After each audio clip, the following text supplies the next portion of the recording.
I would have to say most of my reviews are super positive. And after reviewing episode 1 of the Book of Boba Fett, I was lukewarm. And I'm happy to report that after episode 2, I'm back on. I'm loving this show. It is currently 8 degrees out, and my Lost in the Haystack studio space is not heated. So we are simulating the conditions on Hoth right now. So you may actually see my breath in this video, and I currently long for the desert sands of Tatooine. Now, after watching episode 2, I have a more clear direction on where the show is going. It's clear this is going to be a power struggle between Boba Fett and the twins.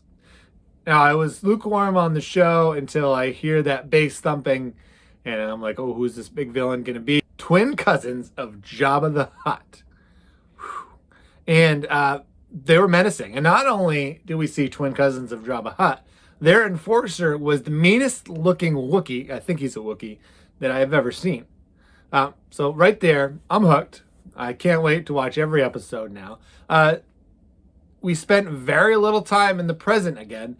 It was more of Bubba trying to establish himself as the top gangster. It doesn't seem like everyone's particularly intimidated by him. And one thing I noticed too, when he was rolling up, trying to find the person that sent the generic ninjas, is his crew only had 4 people.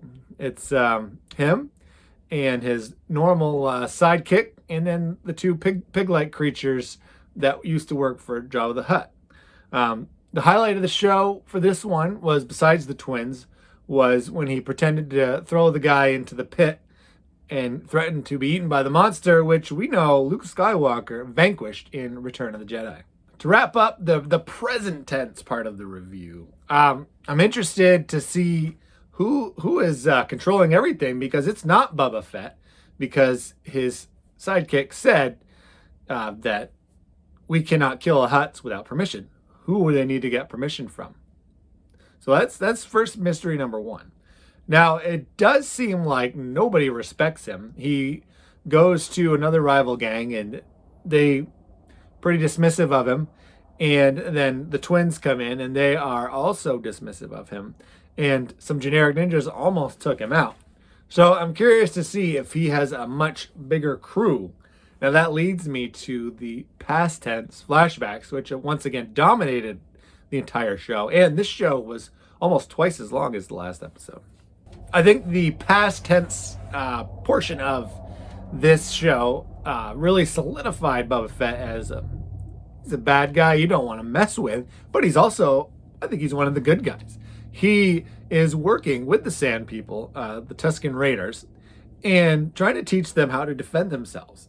He is slowly gaining their respect by becoming a warrior, learning their ways, while also teaching them his ways. So I'm wondering if they are actually part of his crew, because you can't think a crew of 4 is going to sustain a gangster war very long. And I loved it when he goes in and basically takes out an entire, looked like a biker gang from Sons of Anarchy, and then steals the speeders so he can battle the train. I thought the action on the train was movie quality. In this episode, I think we also solidified that the Tusken Raiders, they're just, they're protecting their own land. They're not out there causing trouble. Trouble's coming to them. I thought the pace of this episode was, for an hour episode, it actually went by quicker than the episode 1, which was a little over a half an hour.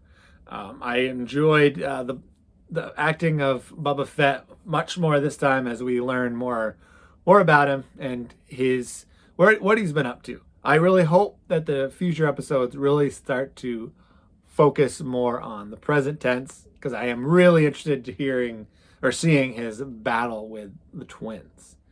I thought this episode had a clearer vision of what the show is going to be about. The beginning had a good beginning, middle, and end.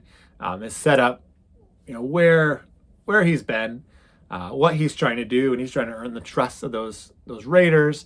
And then at the end, it comes full circle, and now he's part of the squad. He gets his own outfit, super suit, if you will. Doesn't have his armor back yet, but if you want to see when he gets his armor back, you got to watch The Mandalorian.